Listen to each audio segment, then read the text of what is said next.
Hello everyone, আসসালামু আলাইকুম।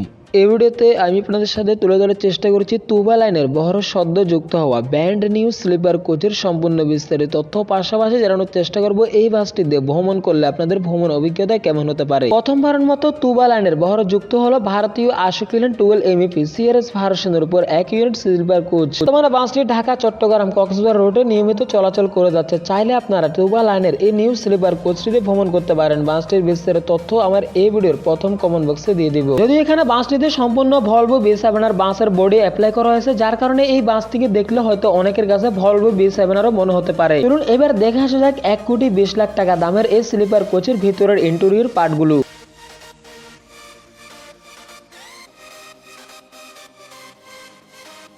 মোটামুটি এই হচ্ছে এই বাসটির ড্যাশবোর্ড। আর কি এখানেও আপনারা ভালোভাবে লক্ষ্য করলে দেখতে পারবেন যে ভলভো B7 বাসগুলোর একইভাবে এই বাসটিতে ড্যাশবোর্ড ইউজ করেছে। মোটামুটি এখানেও ভালো পরিমাণের একটি পরিবর্তন আনা হয়েছে। এছাড়াও বাসের উপরে ডেকোরেশনের কথা যদি আমি আপনাদেরকে বলি, তাহলে দেখা যাচ্ছে এক কথায় বলতে গেলে কর্তৃপক্ষ বাসটির ডেকোরেশনের জন্য খুবই ভালো একটি অ্যামাউন্ট খরচ করেছে, যেখানে আপনারা ফুল লাইটিং সহ বিভিন্ন রকম ডেকোরেশন দেখতে পারবেন। বাসে উঠে আপনাদের মনে হতে পারে যে আপনারা যেন বিয়ে বাড়ির স্টেজে সেলফি তোলার জন্য উঠছেন, এরকম অবস্থা করে কিন্তু বাসের ডেকোরেশন গুলো করা হয়েছে।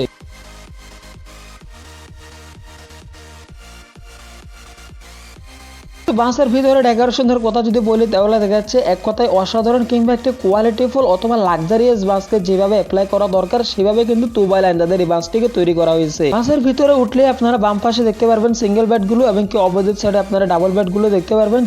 এক কথায় বলতে গেলে বাসের ভিতরে ডেকোরেশন হয়তো আপনারা দেখে বুঝতে পারছেন যে কর্তৃপক্ষ আসলে এখানে কত পরিমাণের একটা ভালো অ্যামাউন্ট খরচ করেছে শুধুমাত্র যাত্রীর একটু লাক্সারিয়াস ফিল দেওয়ার জন্য।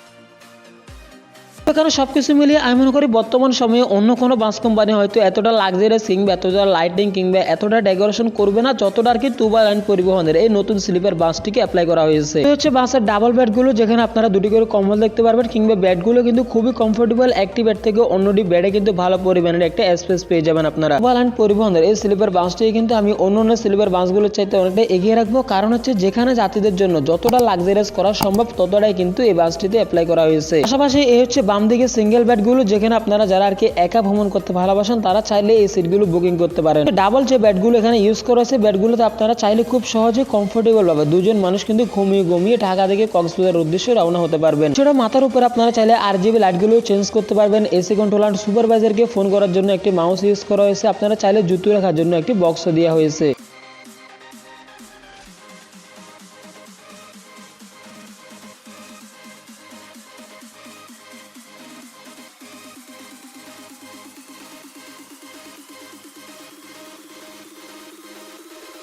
এখানে যদিও বাসের ভিতরের অংশ থেকে কিন্তু বাসের আসলে যেটা কেবিন আর কি, ওইখানে ভালো পরিমাণের একটা কিন্তু ডেকোরেশন করা হয়েছে, যাতে করে যাত্রীরা উঠে সাথে সাথে বাসের প্রেমে পড়ে যায় কিংবা যাত্রীরা একটা আকৃষ্ট হয়। এখানে বাসের কেবিন থেকে হয়তো যাত্রীদের মুখ থেকে একটাই কথা বের হবে, সেটা হচ্ছে ওয়াও। কিছু মিলিয়ে আমি যতটুকু দেখলাম তুবা লাইনের এই স্লিপার বাসটি অনেকটা লাক্সারিয়াস কিংবা অনেকটা হেল্পফুল হবে যাত্রীদের জন্য। পাশাপাশি যেহেতু বাসটিকে ভারতীয় 80 কিলোমিটার উপর নির্মাণ করা হয়েছে, তাহলে বাসটিতে ফুললি এয়ারব্যাগের সুবিধা রয়েছে। পাশাপাশি রাস্তার কন্ডিশন যতই খারাপ হোক না কেন, যাত্রীরা ভিতরে থেকে খুব একটা বেশি ঝাঁকি ফিল করবে না। যেটা এখন পর্যন্ত তুবা লাইনের বিভিন্ন সোশ্যাল মিডিয়া বলেন কিংবা ফেসবুক গ্রুপ অথবা তাদের ওয়েবসাইট লিঙ্ক, তাদের নিজস্ব পেজে কিন্তু আমি যতটুকু রিভিউ করে দেখলাম তাদের সার্ভিস অন্তত খুবই ভালো। সো আপনারা চাইলে তাদের এই বাসগুলোতে ভ্রমণ করতে পারেন। কারণ আমি আপনাদেরকে এমন কোনো বাসে ভ্রমণ করতে বলবো না যে বাসে ভ্রমণ করে পরবর্তীতে আবার আমাকেই গালি দিতে হয়। ধন্যবাদ।